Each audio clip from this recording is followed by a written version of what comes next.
Mga kaibigan, may good news para sa lahat. Kung gusto nyo nga makabasa ng mga balita tungkol sa Mindanao, wala nang iba kundi ang Mindanao Examiner newspaper. Mindanao ang sirkulasyon, Mindanao ang balita. Ang Mindanao Examiner sa Basilan, Sulu at Zamboanga. Gumawa na rin ito ng mga independent films at ABP, audiovisual presentation, at may photography at video services pa. Bisitahin po natin ang kanilang website sa MindanaoExaminer.com o tumawag sa 9925480. Marami pong salamat. Kaya natin to. Alright, yuhuu! Mga kaibigan, nakadrama pa rin kami. Ay, nako. Anyway, mga kaibigan, isang magandang hapon. Kanina napakainit at ngayon mainit pa rin. Pero sabi ng mga weather forecaster ay posibleng umulan. Ay, welcome mga kaibigan sa ating programa, ang Radyo Mindanao.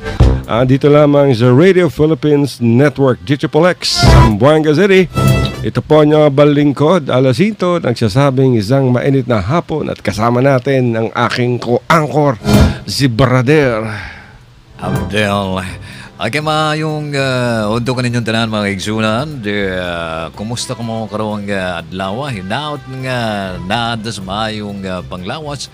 Kinala dyan nga naata maayong panglawas. Kay lagi lisod ka ning magkasakit, di ba? Madanaway, unsa man natong ginabuhat karong adlaw, maayong undo, maayong hapon, kaninyong tanan, o nangaon na ba sila? Nangaon na sila tingali karon kay Depan Right man ng imbedar karon dyan sa mga eskwelahan po.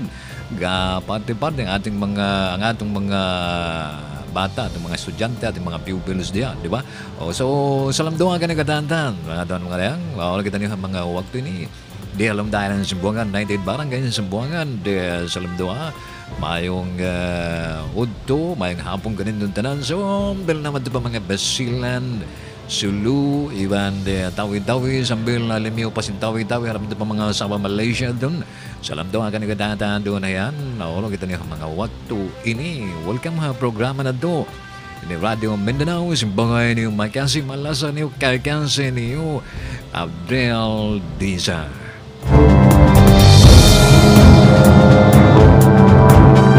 Mga kaibigan, sa lahat ng ating mga tagapakinig sa Basilan, Sulu, Tawi-Tawi sa Sabah, Malaysia, at syempre sa Zamboanga Peninsula, Zamboanga Sibugay, Zamboanga del Sur, o Zamboanga del Norte, Do-30, Do-30, Do-31, Do-32. At siyempre sa Central Mindanao, marami nakikinig sa atin dyan, brother. Abot na abot tayo dyan, hindi lang sa Central Mindanao, kundi sa malaking bahagi ng katimugan ng ating bansa sa Davao Region. Napapakinggan tayo dyan. Ay, bago lahat, brother, batiin muna natin si Governor Toto Tan ng Sulu Province at sang ni Datu Syabandar Abdu Sakur Mahail Tan, dahil napaka-successful mga kaibigan ng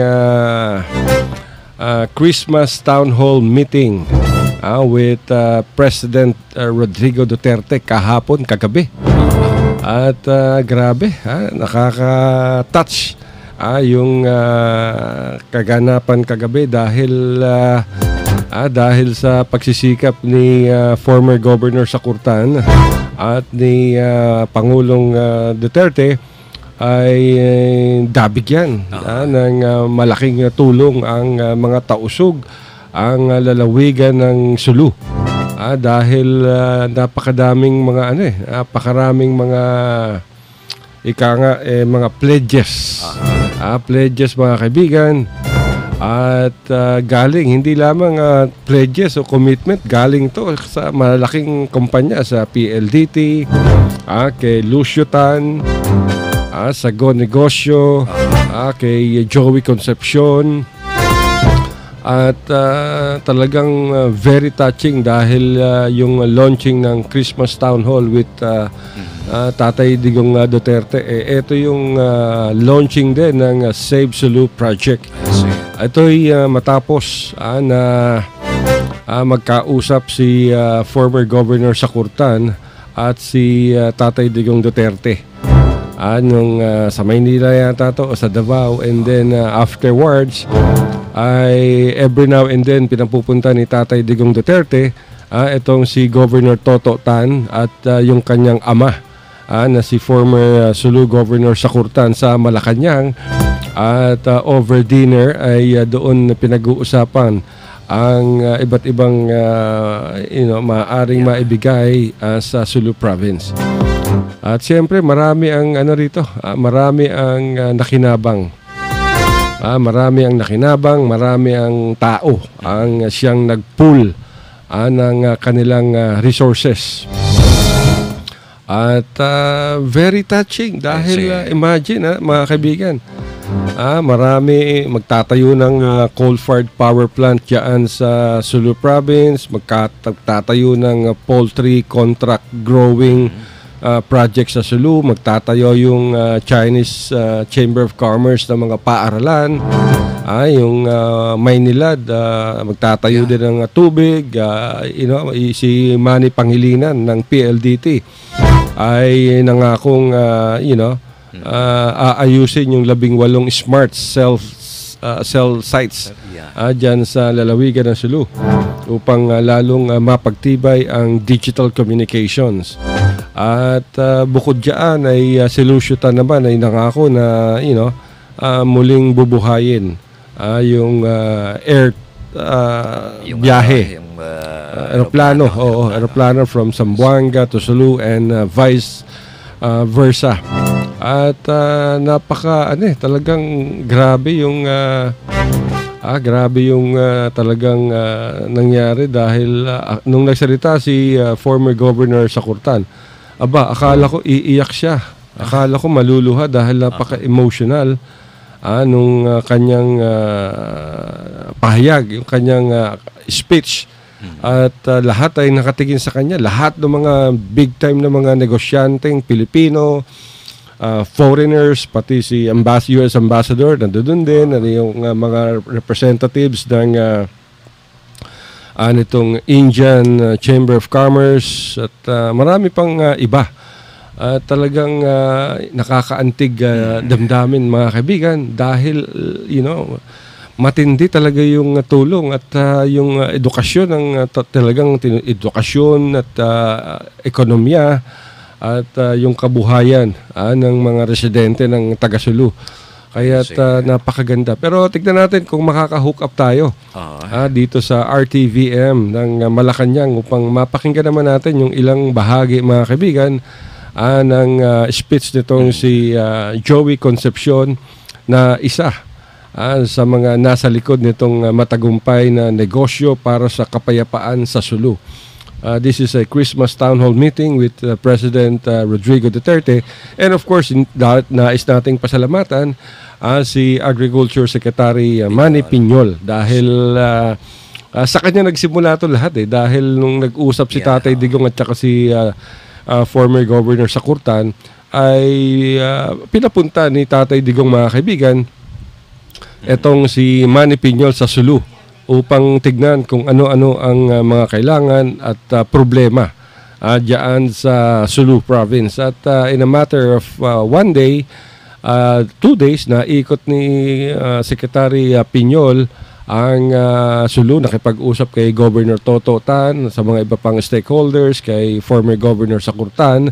At nung pagkabalik niya ay nag-meeting na siya kay Tatay Digong Duterte at kinausap na itong sila Manny Pangilinan, sila Luciutan, and from there on nagkaroon na ng napakalaki na ng tulong, hindi lang pledges at commitments mga kaibigan, may mga pondo pa. Initially 50 million, 1 billion ang naka-allocate ngayon sa Sulu Province through the Department of Trade and Industry at iba't ibang ahensya. Ito ay dahil na rin sa kagustuhan ni Tatay Digong na masawata ang problemang dulot ng Abu Sayyaf at kaya nga itong ekonomiya ang target ni Tatay Digong. Pakinggan natin mga kaibigan yung naging kaganapan kagabi dyan sa Malacanang. Bigay po ng kanyang mensahe. Nais ko pong tawagin. Ito ay si Jingay ang nagsasalita. founding trustee ng Go Negosyo at kasalukuyang president and CEO ng RFM Corporation, ang ama ng Go Negosyo, Mr. Joey Concepcion.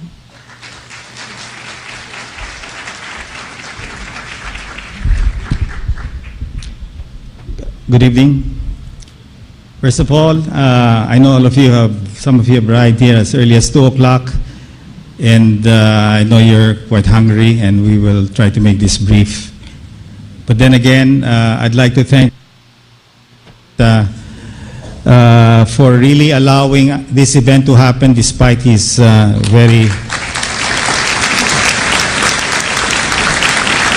very busy schedule. Of course, I'd like to also thank all of you kapatids here who have helped this come to reality. Actually, it is not my arm twisting that really brought you here. I guess it is your passion, your love for this country, and I guess it's about time that the realization towards really inclusive growth really happens. Actually, this evening is a celebration towards inclusive growth. And Sulu is just one of the many. About 3 months ago, when the President asked Secretary Piñol to help Sulu, he flew down and met Sakur and his son, Governor Sakur. And weeks after, Secretary Manny met me, and it was just timing that we had the entire agri sector of entrepreneurs with us, and he called for help. And I said, well, I think this is one way wherein our kapatids can really help bring back confidence to this province. As you all know, as entrepreneurs, when you lose confidence, that becomes more challenging.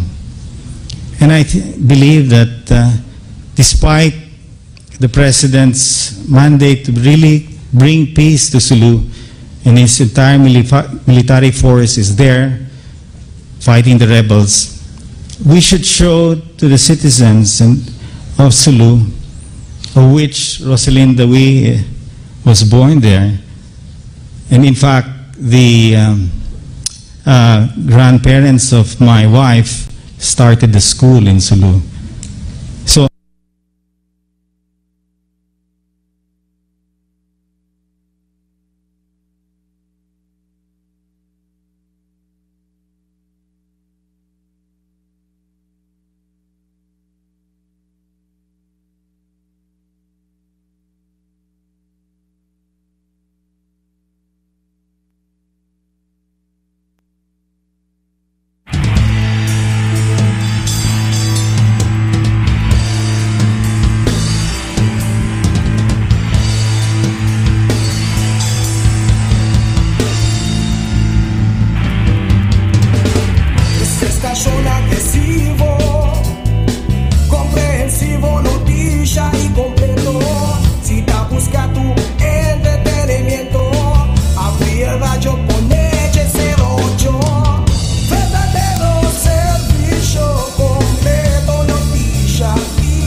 Ay, mga kaibigan, ako, nag-trip na naman yung kuryente ng subcell ko. Grabe.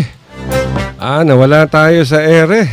Parang Christmas light talaga ang kuryente ng Zamboanga City Electric Cooperative.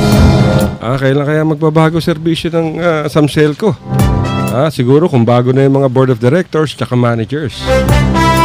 Nagpalabas pa sila ng press release eh. Sabi, Samselco apologizes power interruption. Wrong grammar pa. Wala ba kayong writer, Samselco? Imagine mga kaibigan, nagbigay ng press release, Samselco apologizes power interruption. Hey! Kumuha kayo ng writer para hindi kayo napapahiya. Bulok na yung patak sistema nyo dyan. Pati pa naman grammar, mali pa. Sambuang Samselco apologizes power interruption. Wow! Pero mga kaibigan, ituloy natin yung unsyaming salita nitong si Joey Concepcion na nasa likod ng matagumpay na Save Sulu Project kagabi to.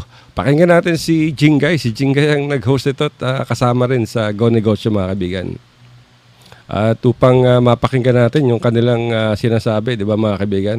Dahil, mahalaga to. Pero tignan natin kung, para mapakinggan din ang mga tausog. Hindi lamang mga tausog sa Sulu, kundi ng buong sambayanan. Ukol dito sa ginawang efforts ni Tatay Digong Duterte, ni Secretary Manny Piñol, at ni Governor Toto Tanang Sulu and former Governor Sakurtan, at lahat ng iba pa, especially itong Go Negosyo chairman na si Joey Concepcion. Pakinggan natin mga kaibigan si Jingay sa introduction nila. Nais ko pong tawagin ang Presidential Advisor for Entrepreneurship, founding trustee ng Go Negosyo at kasalukuyang President and CEO ng RFM Corporation, ang ama ng Go Negosyo, Mr. Joey Concepcion.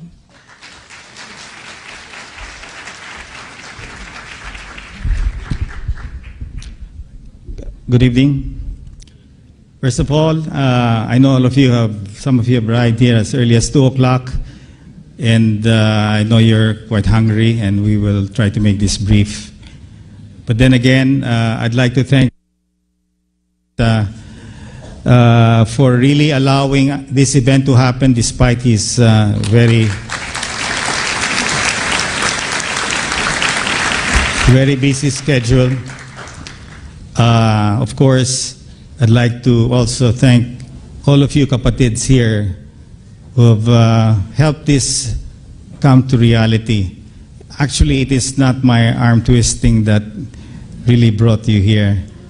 I guess it is your passion, your love for this country, and I guess it's about time that the realization towards really inclusive growth really happens. Actually, this evening is a celebration towards inclusive growth. And Sulu is just one of the many. About 3 months ago, when the President asked Secretary Piñol to help Sulu, he flew down and met Sakur and his son, Governor Sakur. And weeks after, Secretary Manny met me, and it was just timing that we had the entire agri sector of entrepreneurs with us, and he called for help. And I said, well, I think this is one way wherein our kapatids can really help bring back confidence to this province. As you all know, as entrepreneurs, when you lose confidence, that becomes more challenging. And I believe that despite the President's mandate to really bring peace to Sulu, and his entire military force is there fighting the rebels, we should show to the citizens of Sulu, of which Rosalinda Dawi was born there, and in fact the grandparents of my wife started the school in Sulu. So I think Dato Sakur and his son and all these mayors, 15 of them here, deserve the applause for really having the courage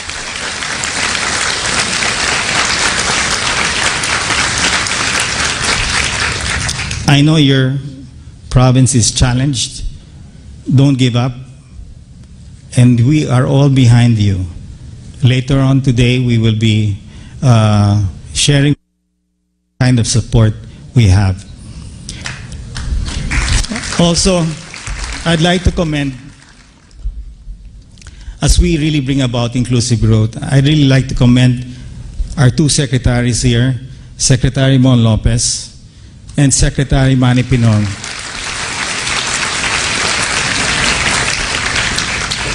This movement of Kapatid, Angat Lahat, it will not be possible without government working with us in this room. We will not be effective if we don't have good secretaries to really implement the programs. It is challenging, as we all know, as entrepreneurs, to really encourage many micro-entrepreneurs to succeed in life. We in this room comprise 0.4% of the entire business community, us large corporations. But 99.6% of them belong to the micro, small, and medium enterprise. Some of them are represented here today. The challenge is to make more of them join us people in this room, and that is really inclusive growth. One of the groups I would like to recognize today are our agri-entrepreneurs here in this room. Can I request them to stand? Our agri-entrepreneurs.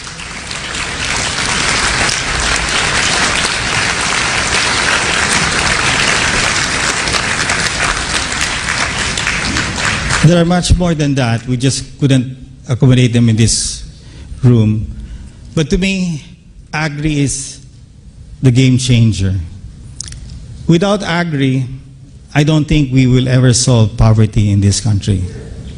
And together with them, and together with the sectors like our retail chain owners, Tessie, Rubina, and many of you here who have started to buy from our farmers, thank you. I think you deserve an applause. Pure Gold, all of these big chains. McDonald's is represented here, Jollibee, and everybody in the food service is all in this room. This is what we want to create, real inclusive growth, by bringing the farmer, being able for him to sell his products directly to the supermarkets. And I'm glad our big chains have started to open the door to these farmers. Thank you.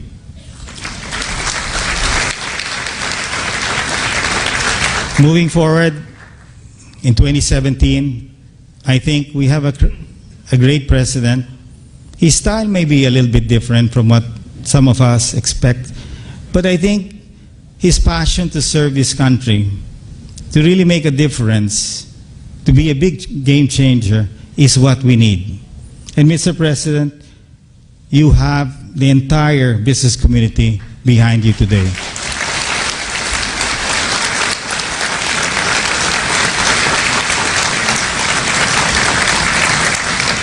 To our chambers here, PCCI, the Indian Chamber, the American Chamber, and so forth, George, we really have a big task ahead to really make our Philippine economy super great. And again, to all our kapatids, maraming salamat. Merry Christmas. Alright mga kaibigan, ayan si Joey Concepcion ng Go Negosyo. Pero siya rin yung Presidential Assistant for Entrepreneurship. Mensahe. At napakaganda nung sinabi ni Joey Concepcion. Pakinggan natin ang sasabihin ni Secretary Lopez.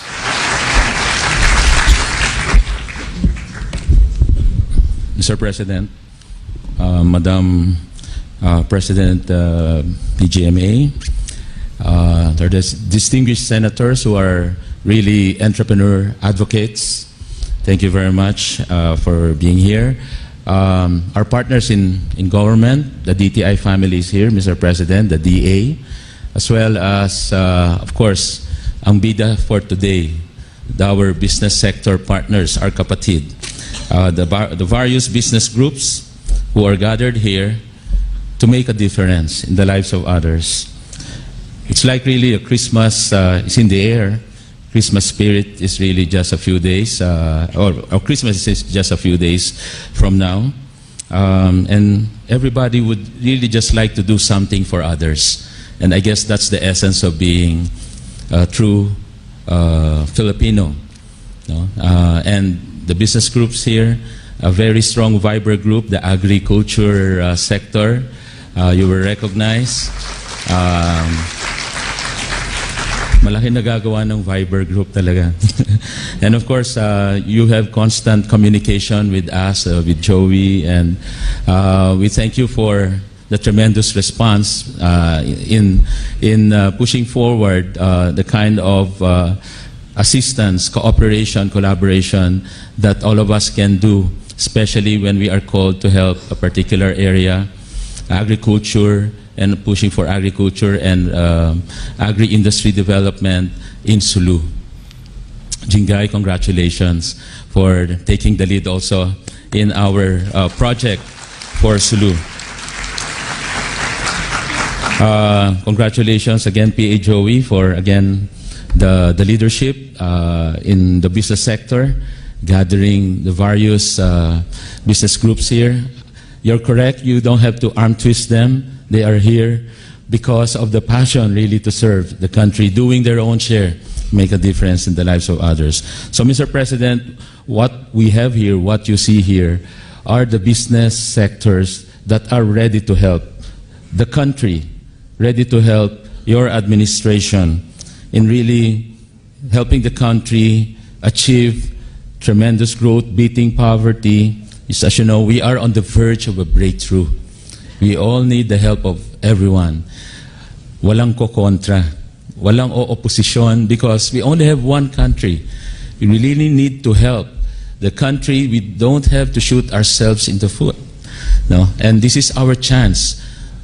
Unemployment has been down, GDP growth of 7.1 on third quarter, no? Tremendous growth in GDP. Even manufacturing has encountered big resurgence of 8.1% when it used to average only 3% in the past period. Tremendous growth, Mr. President, and that's on the third quarter under your administration. Agriculture, also for the first time, encountered a positive growth in the third quarter. Congratulations, Secretary Manny Piñol. 3% growth after several quarters of negative growth. So we are here on a good momentum. Let's not break the momentum. And that's the reason why I guess we have a very good turnout today of just really wanting to be of help to the administration and pushing for growth for our kababayans. No? For the DTI alone, we've established 400 negosyo centers around the country. We've assisted over 200,000 entrepreneurs just for the July to November alone, Mr. President. So that's under the current administration, 200,000. Conducting seminars every day in all the negosyo centers, conducting mentoring efforts in all the negosyo centers. At the same time, in partnership with the Go Negosyo and the PCCI, PFA, AFI, and so many groups here, the chambers, they're all helping out, providing mentors to the different parts, entrepreneurs from different parts of the country under the Mentor Me program. Our call for today to celebrate inclusive business is to provide a continuous market access for the products of many of our micro entrepreneurs, especially those from the agriculture sector. In DTI, we commit to mainstream the products of micro SMEs. The best of micro SME products. And we've had the cooperation from SM, Robinson, the Double Dragon Group, the Rustans Group, and even Pure Gold, and so many retailers, Mr. President, to allocate a specific space in their malls for free to mainstream and make available the products of all our micro SMEs. Maraming salamat po sa mga nag-commit sa inyo. Thank you. Yeah, I know you're not doing it for us, but you're doing it for our small entrepreneurs. And this time, the products of the agriculture sector that will be the output of our projects in Sulu can be made available and mainstream in these local, Go Local stores that we will put up in cooperation with the malls. So palakpakan po natin ang lahat ng tumutulong sa atin dito. The project also that we have here, bringing inclusive business, making sure that the products, especially of the farmers, would land and would be bought and purchased by big companies is really an ideal model, having an inclusive business model, which is a model that can provide sustainable market for the agriculture sector, especially our poor farmers. So with that, we again thank our big brothers, or call it sisters for those gender sensitive. Palakpakan natin ang mga big brothers partners, really ensuring that inclusive business will help uplift the lives of the small entrepreneurs. We're happy to note also that upon the initiative of our president, he has taken from his budget 1 billion pesos and transferred it to through DTI, not to us alone, but through DTI, to be lent out to the micro entrepreneurs. 1 billion pesos as a start. The vision and the promise of the president is to provide 1 billion per region. So to start off that program, where he's allocating 1 billion to our project to help really the startups, the market vendors, hawkers, small farmers, and even from 5,000, 10,000, 30,000, up to 150,000, 200,000, we can accommodate through this microfund. And we're happy to say that for the Sulu project, we are happy to allocate 50 million pesos for the Sulu farmers and all our projects that we will do for Sulu to jumpstart the economy in Sulu. So that will be our little contribution for a start. If we do well, we can do another 50 million for the area. And with that, so we call upon everyone here to please just continue with your commitment to help the province of Sulu and also to help the small farmers, not only in Sulu but around the country, and be a major force, be a game changer in this noble project of uplifting the lives of all our kababayans. Maraming salamat po. And Merry Christmas. Alright mga kaibigan, napakinggan nyo si Secretary Ramon Lopez, Into what Department of Trade and Industry, about yung pledges at support to you all. na ibinibigay sa lalawigan ng Sulu. Of course, through the effort ni Governor Sakurtan at ni Tatay Digong. Pakinggan natin mga kaibigan si Agriculture Secretary Manny Piñol. Mayor President, ladies and gentlemen, it was about 9 o'clock in the evening of September 16. I was in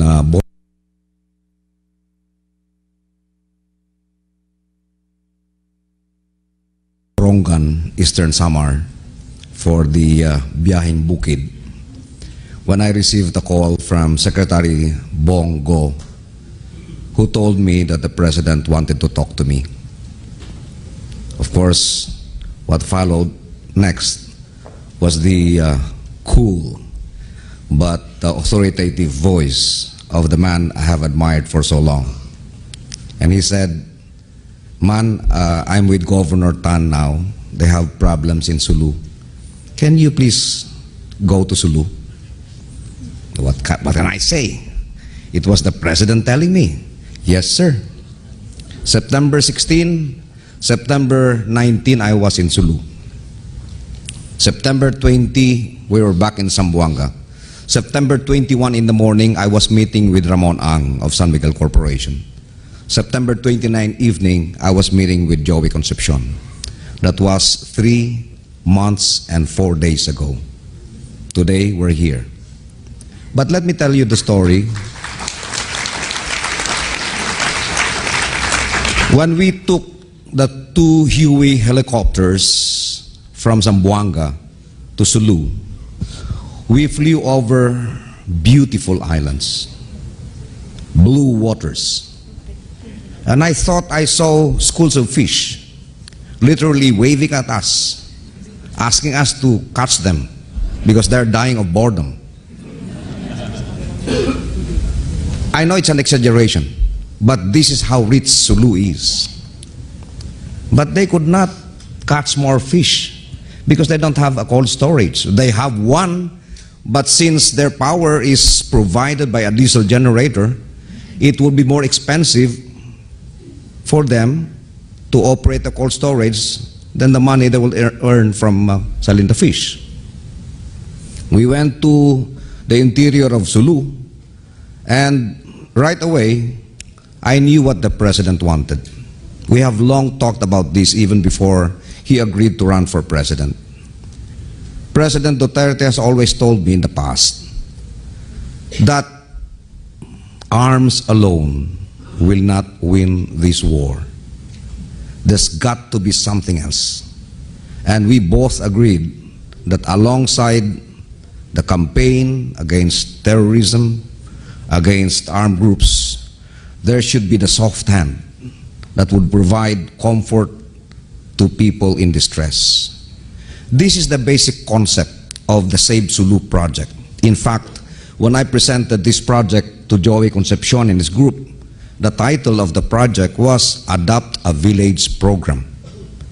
We wanted to invite private corporations to adopt one village at a time. As soon as the military clears one village, the private sector should come in, build sports facilities, learning centers, build water systems, provide basic infrastructure, maybe provide livelihood, build roads.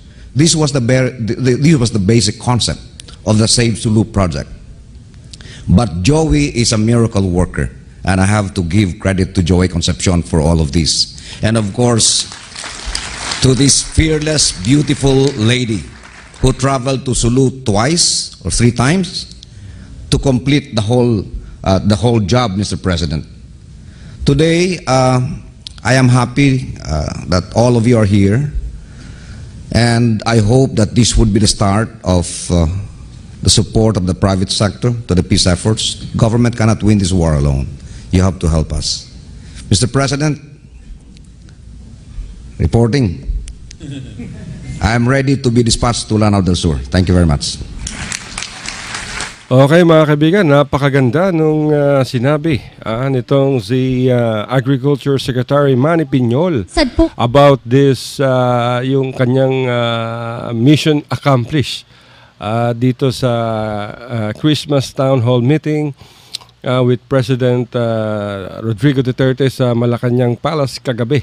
At ito'y upang ilunsad yung negosyo para sa kapayapaan sa Sulu or Save Sulu Project na talagang pinangunahan itong si Tatay Digong, si Secretary Manny Piñol, si Sulu Governor Toto Tan, si former Governor Sakurtan, si Joey Concepcion ng Go Negosyo at Presidential Assistant for Entrepreneur, and marami pang iba mga kaibigan. Pero nais nating i-play muna yung sinabi nitong si yung speech ni former Governor Sakurtan, si Datu Shia Bandar Sakurtan, at akala ko ay iiyak pa o maluluha itong si former Governor Sakurtan sa kanyang speech dahil talagang galing sa puso at taos puso ang kanyang pasasalamat. Pakinggan natin mga kaibigan, tignan natin kung makukuha natin.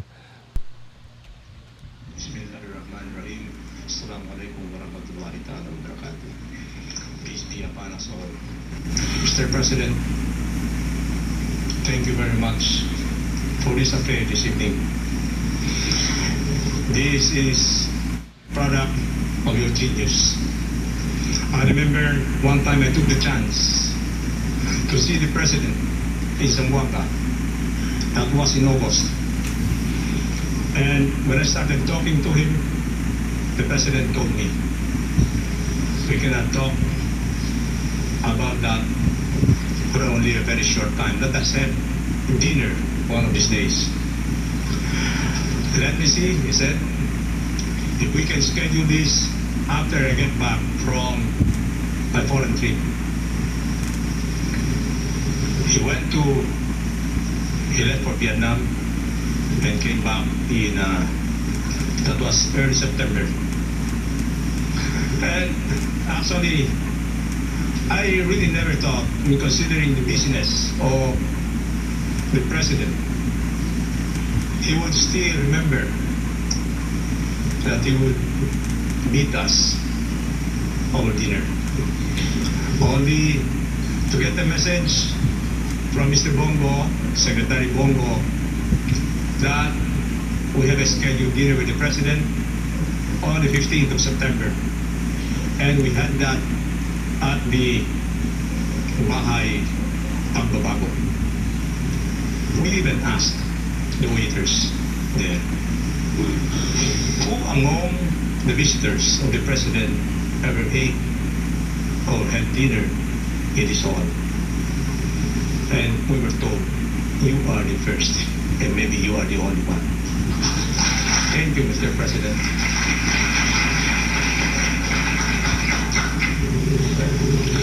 We talked to the president. I was with my son, together with my sister, head of the hospitals, some mayors. Of course, the president was with Secretary Bongo. And we told the president about the war in the South, which started way back in the early 70s. Up to now, we are still fighting the same war. It brings to my mind a book that was given to me by former President Ramos, entitled Fighting Terrorism by Fighting Poverty. Poverty is indeed very high. The incidence of poverty in our province, in fact, it is one of the highest in ARMM and in the entire country. The rating is every 3 years. From 2009 to 2012, we were about 31% in terms of poverty incidence. From 2009 2012 to 2015, it went up to 67%. This is way, way above the national average of 21%. So what constitutes poverty? We told the president that we need education for our people. Even the criminals would like to see their children go to school. Even the criminals would like to see their children to have medical attention, to have livelihood, to have homes, to have roofs over their heads, to have food on the tables. So, we have been saying that war alone can never solve this problem. We need to address the incidence of poverty in our area. We are now one of the highest. We are now next to Lanao del Sur in ARMM in terms of poverty incidence. Now, I really never thought that this voting would happen today. This is a lot of focus on our province, the province of Sulu, which has always been, misperceived as a war-torn area, as a kidnapped capital of the country. I would like to say that it is not so. Big business, actually, some of them started in Sulu. The Aboitiz operated the power plant in Sulu before becoming this big. I learned that even MVP, Boss Manny Pangilinan, started doing copra business in Siasi, Sulu. Mrs. Wei started his Karajinan business in Sulu. Sulu and Tawi-Tawi are two of the biggest suppliers of Karajinan or seaweeds in the entire country. We used to be one of the biggest, if not the biggest, supplier of Karajinan in the whole of Southeast Asia. Now, we believe that government alone cannot solve this problem. Government can only do so much. Government can provide support infrastructures. Again, before the elections in America, I read a book by Donald Trump and Robert Kiyosaki. the Midas touch, which says that government can only provide so much. You want employment, you want labor, you want livelihood, you have to go to the captains of industry. You have to go to the entrepreneurs. And as I said, this is what is happening now. And I hope, we just this gathering, putting all of these captains of industry together is something that will promote our province.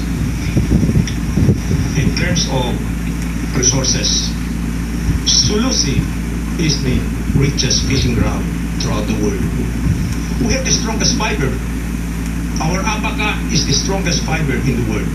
We have so much in terms of agriculture produce. We have a lot of mangosteens, except that we cannot prolong the shelf life of our fruits. We have durians. Durians are growing wild in our province. And I believe our durians, Mr. President, sir, I think our durians are the best.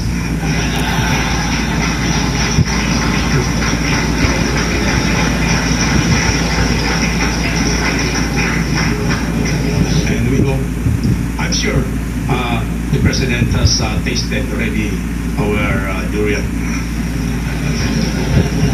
Except that they do not last long as the durians of Davao. Now with this, I would like to say thank you very much. Thank you very much for all of these pledges and commitment of yours. For our hospitals, our power, our educational system, and water system, and everything. I'm sure this will mean a lot. This will be remembered forever and ever. Again, Mr. President, natatandaan ko, bago kayo sumakay sa inyong chopper, ang sabi niyo sa akin, alam mo sabor, dapat nasolve na natin ang problema na to. Dahil ako lamang ang makakasolve ng problema to. Pag hindi ko pa nasolve ang problema na to, wala nang makakasolve ito.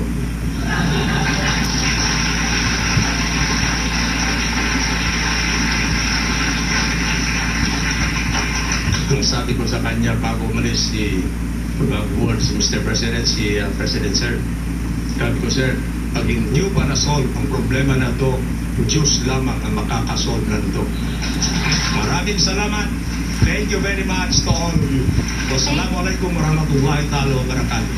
Thank you very much. Alright mga kaibigan, si former Sulu Governor Sakurtan sa kanyang speech during itong launching ng Save Sulu Project, a Christmas town hall meeting with President Rodrigo Duterte in Malacanang Palace mga kaibigan kagabi.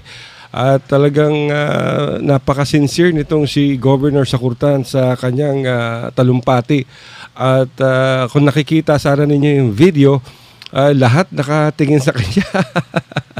Lahat ng nasa Malacanang talagang titig na titig sa kanya, pati itong si Tatay Digong Duterte, at nakafocus maging ang iba pang mga delegates, mga foreign diplomats na umattend dito sa Christmas meeting, Christmas town hall meeting with President Rodrigo Duterte. So napakaganda.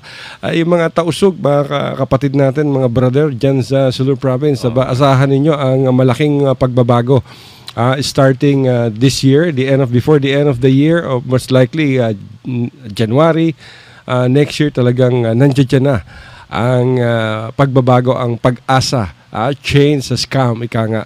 So maraming salamat kay Governor Sakurtan, kay Governor Toto Tan, kay Secretary Joey Concepcion, kay Jingay, kay Tatay Digong Duterte, kay Secretaries Mon Lopez ng DTI, and Manny Piñol ng Agriculture, brother. Yes, para bang magabagbag damdamin ang nagaganap diyan sa Suluno. Very touchy po ang kanilang mga sinasabi kanina sa kanilang mga speech, no?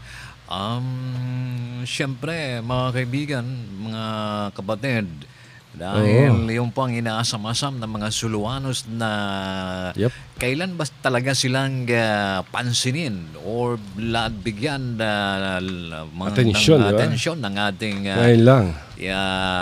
mga mamamayan ng Luzon, di ba? So parang ngayon lang, kaya parang makabagbag damdamin, no? Siguro mga kababayan po natin dyan ay tumulo ang luha dahil yung po ang hinihiling nila sa may kapal na sana magkaroon po silang darating yung pagbabago. Dumating na nga ngayon. Anyway, pag ituloy natin ito bukas, brother. Wala na tayong oras. Paalam ka na. Tumutok-tok sa atin yung PA natin. mga kaigsunan sa dilipan may manamilit na ay pinumundum lang gihapon usahay magpakarang ingnontang kitang buang-buang kay ang atong pong nahisgutan or ang atong tao nga atong na kaistorya kay buang-buang po, so maghuna-una po ang buang-buang ang atong kaistorya, so magpakaron ingnon po ang buang-buang. Mga daghang salamat sa inyo mga kaigsunan. Anto diri na lang among tulumanon balik lang gihapon may sunod adlaw og kini lang gihapon si Abdel. Maayong hapon kaninyong tanaw. Alright mga kaibigan, ako pasensya na, bukas ituloy natin itong ating pinag-uusapan at hanggang alas 3 lang tayo, unholy hour na ngayon. Pero mga kaibigan, maraming salamat sa inyong pakikinig sa amin ng isang oras at diniscuss natin yung event kagabi dyan sa Malacanang Palace kasama si former Governor Sakurtan at Governor Toto Tan with Tatay Digong Duterte. At sa lahat po ng nakikinig sa akin, napakainit, ingat po kayo, minom kayo ng tubig para hindi kayo ma-dehydrate. Hanggang sa susunod na mga bukas mga kaibigan, ito po niya balingkod. Jacinto ang nagsasabi ng isang napakagandang hapon sa ating lahat. I love you, Mama. Chup chup. Take care. Can you guys sing?